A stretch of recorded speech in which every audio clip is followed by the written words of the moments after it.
bacaan Al-Quran. Banyak orang yang malas membaca karena tidak bisa baca, atau alasan tidak mengerti artinya. Daripada saya baca tak faham artinya, mendingan tak usah baca. Itu bisikan syaitan.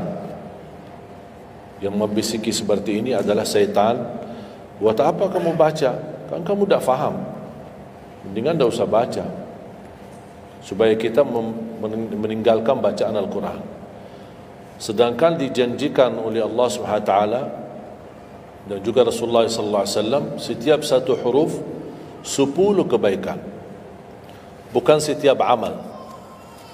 Semua hitungannya dengan amal. Salat 5 waktu dapat pahala 50, salat duha dapat pahalanya, salat qiyamul lail ada pahalanya, sunnah fajar sebelum azan, sudah azan sebelum salat, itu pahalanya sama dengan dunia dan seisinya, seluas dunia dan seisinya. Ini sunnahnya. Kira-kira gimana yang wajib?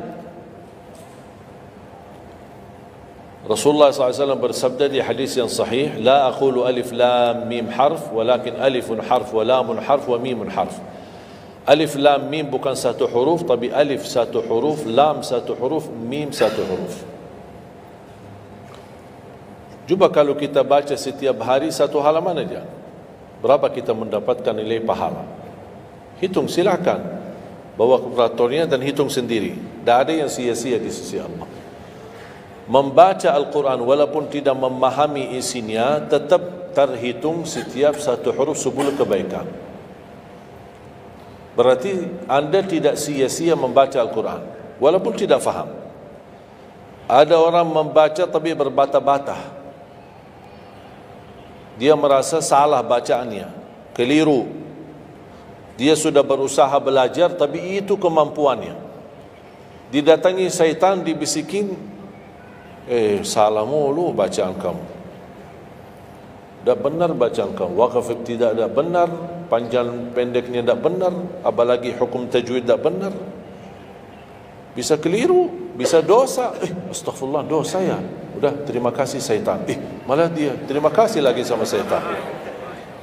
Dibisikin, didengarin, diterima, langsung dia rubah, tidak baca. Alasannya takut dosa.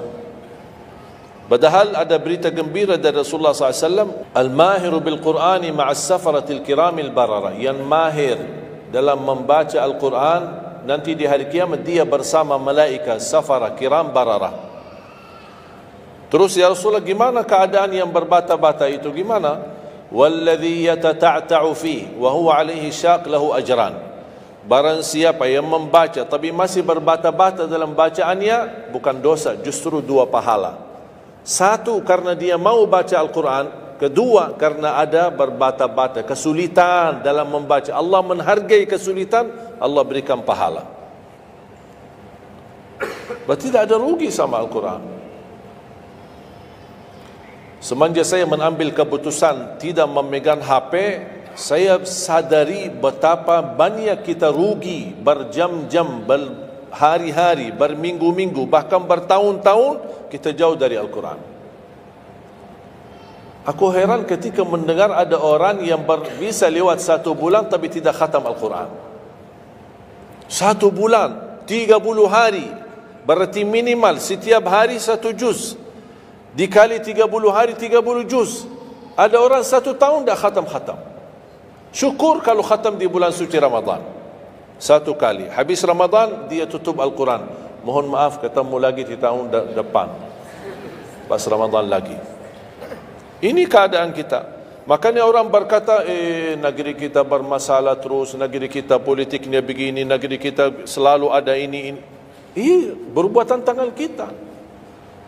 Di mana kita jauh hubungan kita sama Allah, Allah hantarkan musibah sampai kita sadar memperbaiki hubungan kita sama Allah. Salatnya, Qur'annya, ibadahnya. Itu kunci memudahkan dan mengatasi semua masalah.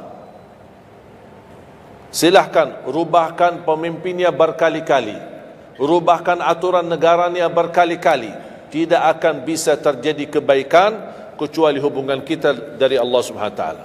Semakin baik hubungan kita, semakin dekat, Allah yang urus. Tapi kalau kita mengurus sendiri dan kita jauh dari Allah, ya silakan.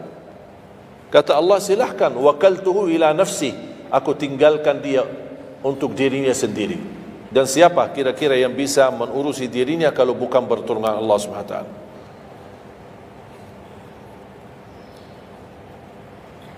Jangankan bisa khatam Al-Quran dalam 30 hari, jangan 1 juz dalam 1 hari, 30 hari bisa dikhatam dalam waktu 10 jam.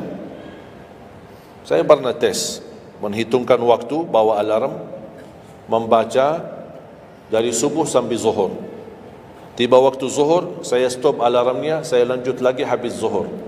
Sampai asar, lanjut lagi habis asar, lanjut sampai maghrib. Berapa saya habis khatam 30 juz? Bagi orang yang lancar bacaannya, tidak berbata-bata, bacaannya lancar, hurufnya jelas, tajwidnya bagus, tidak terlalu cepat, standar, sebagaimana bacaan tadi salat isya, itu namanya standar, hadar, tapi disempurnakan tajwid, tidak boleh cepat dan tidak boleh terlalu lambat.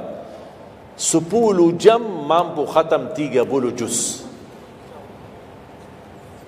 Saya punya teman sekolah di Madinah, dia berhasil khatam 30 juz dalam waktu 7 jam 49 menit. Makanya aku heran kalau ada orang berkata satu bulan, ya, mana bisa ya?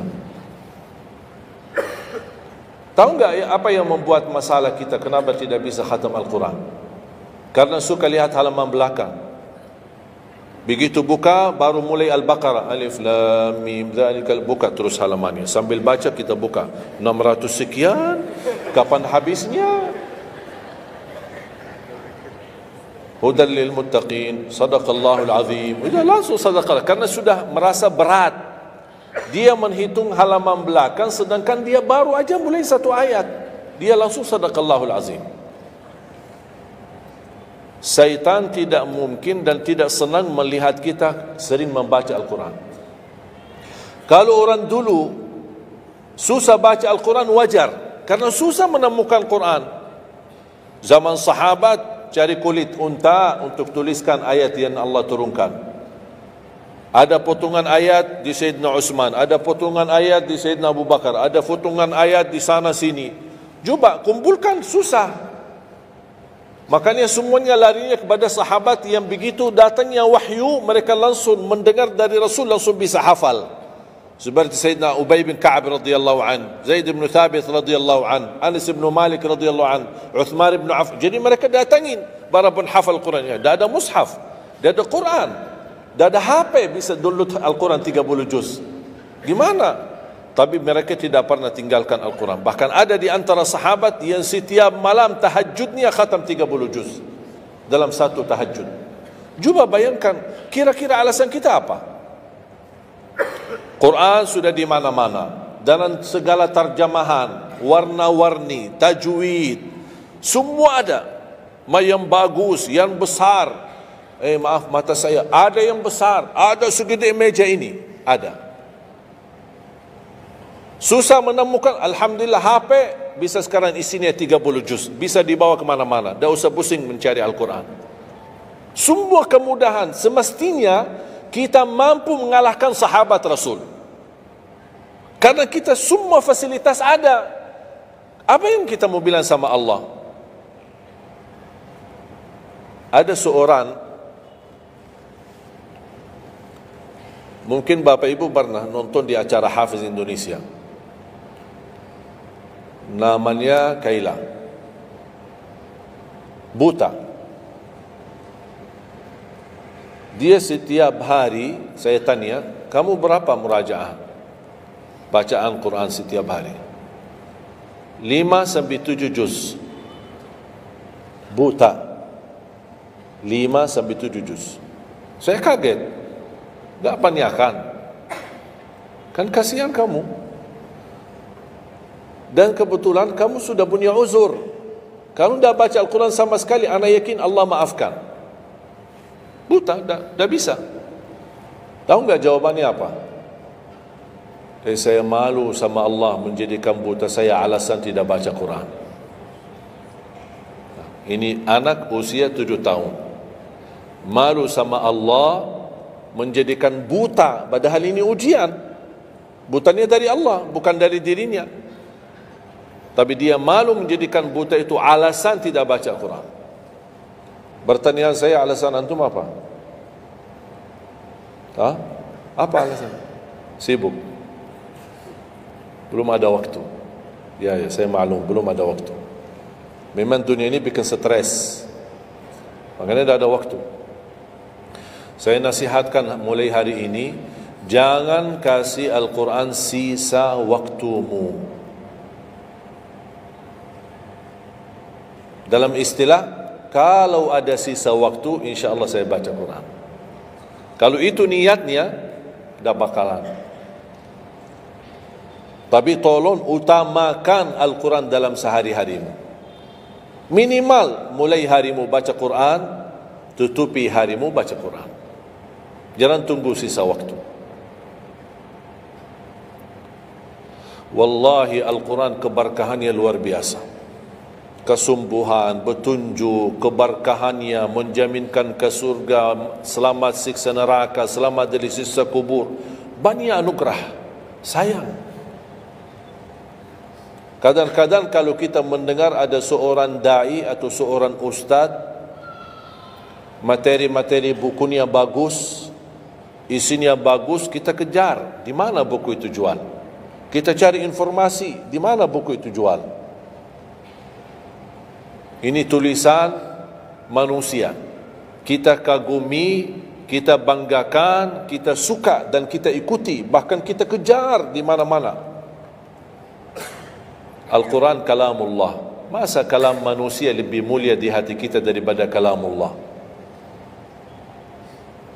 Silahkan, boleh kagumi apa penyampaian ustaz, da'i, tapi jangan melebihi apa kata Allah.